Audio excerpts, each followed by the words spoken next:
Hello and welcome to Eastern Roman history. In October 790, at Atroa, Constantine VI became full emperor with the near unanimous support of the army. He had been ruled by the regency of his mother for the last 10 years. Constantine VI immediately recalled and exonerated those banished or sidelined by Empress Irene. The most notable return was Markellai, a strategos who had served Constantine V, Leo IV, Irene, and now Constantine VI. A living hero and a staunch supporter of the Isaurian dynasty. Irene's chief minister and eunuch, Staurakios, and the Protospatharios and eunuch Aetius were both exiled to the Armeniakon Strategis. He placed his mother under house arrest in the Eleutherius Palace. However, Irene was not deposed and continued to be featured on coins. I would like to thank my generous patrons for their support, and if you enjoy this video, please like and subscribe for more content about the late Roman and Byzantine Empire. Stay notified using the bell, and now let us continue.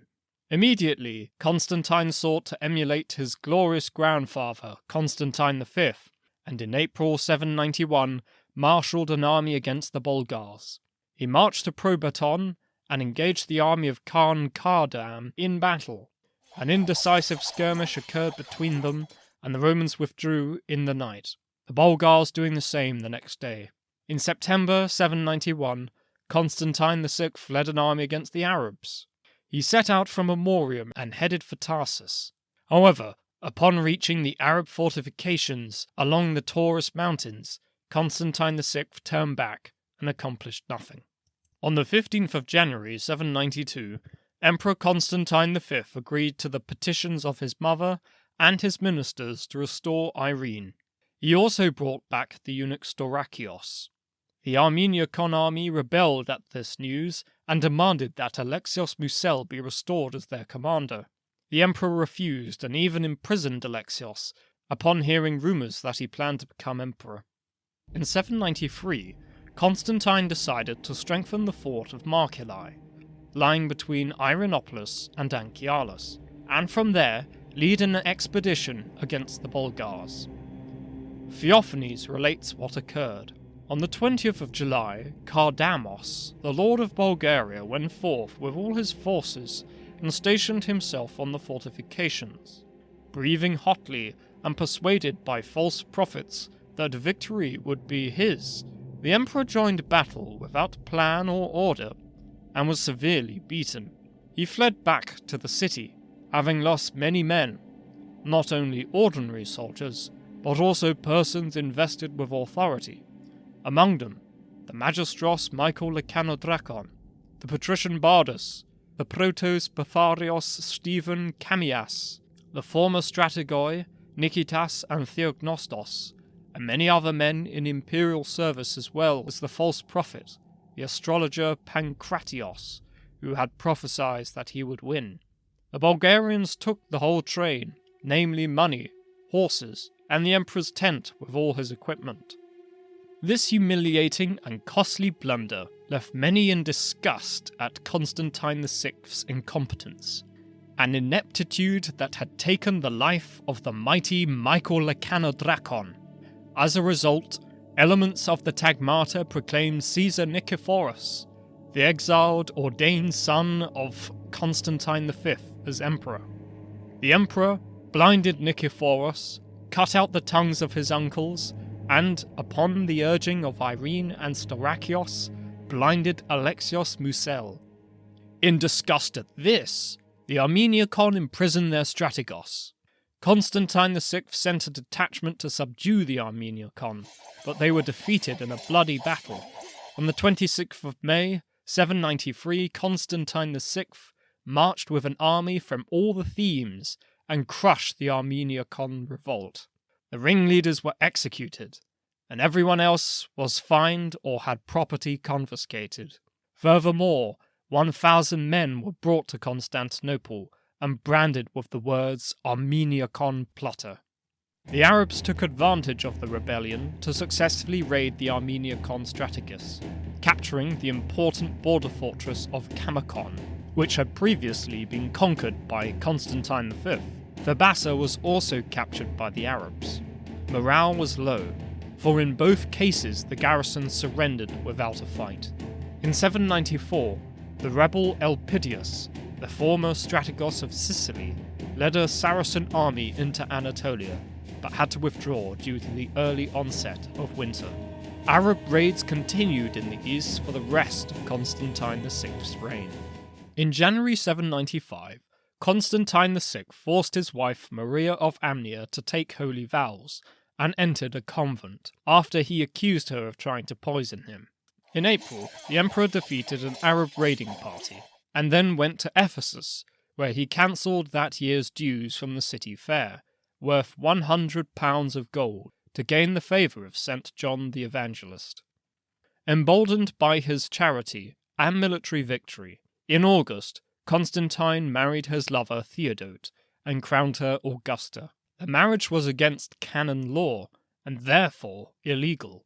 The Patriarch Tarasius imposed a minor penance on the emperor and empress, but abstained from doing more, having been bullied by the emperor into inaction. However, the relatives of Theodote, Plato and Theodore of the Studios monastery, were livid with the emperor because he was technically committing adultery. This caused the Moechian Schism, which means adulterous, between the emperor and the two monks, with them finally being thrown in jail and the closure of the monastery in 797.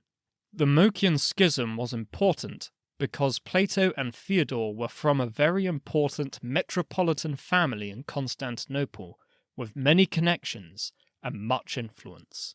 In 796, Kardam the Khan of Bulgaria sent a tribute demand to Constantine VI. The young emperor replied by sending him back a tribute of excrement. The emperor is reported to have said, "Such tribute, as befits you, I have sent you. You are an old man, and I do not want you to take the trouble of coming all the way here. Instead, I will go to Markellai, and do you come out. Then let God decide." Both monarchs assembled their armies, and at a standoff at Versinikia, the emperor managed to intimidate Kardam into withdrawing. In October 796, Constantine VI had a son, which he named Leo. The emperor was exhausting his popularity, having alienated the army, monks, and the supporters of Irene. His mother decided to act, coaxing the army to her side. On the 1st of May 797, Prince Leo died and left the emperor in mourning.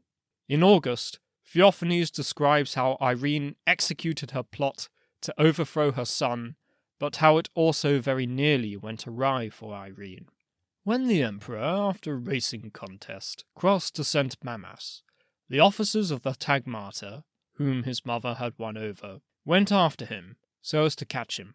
But he learnt of this, embarked on his Calandion, and crossed to Pailai, intending to seek refuge in the Therma of the Anatolics.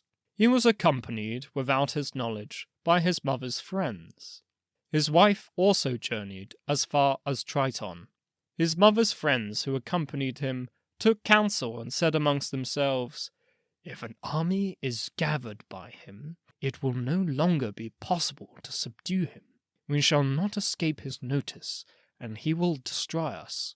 His mother, for her part, assembled in the palace of Eleutherios the officers of the Tagmata, whom she had won over, and then entered the imperial palace. When she had learnt that the army was collecting round the emperor, she was greatly frightened, and considered sending a delegation of bishops to him, to receive a promise of safety, and then sit quietly in a corner. She also wrote secretly to her friends who were with him, "Unless you find some way of handing him over, I intend to disclose to the emperor your agreements with me." Frightened, they besieged him with their pleas, and, after putting him on board the Calandion, reached the city on Saturday morning, the 15th of August, and confined him to the Porphyra, where he had been born. About the 9th hour, they blinded him, in a cruel and grievous manner, with a view to making him die at the behest of his mother and her advisers. The sun was darkened for 17 days, and did not emit its rays, so that ships lost course and drifted about. Everyone acknowledged that the sun withheld its rays because the emperor had been blinded. In this manner, his mother Irene acceded to power. Constantine VI was 26 years old when he was blinded, and although he likely lived on for a few years in prison, he was never seen again. There is little to praise about the reign of Constantine VI, and much of what went wrong was his own fault. He had limited skill or confidence as a ruler or general. We are told that on several occasions he was purposefully misled by his mother and her eunuch Starakios to damage his authority, yet his own willingness to take their advice cost him his reputation, and eventually his own eyes and life. That he successfully took the throne from his mother, and then lost it to the same person, is reminiscent of the usurpation of Basiliscus against Zeno. He was a blind fool, who, for his foolishness, was blinded. Thank you very much for watching, and this has been Eastern Roman History.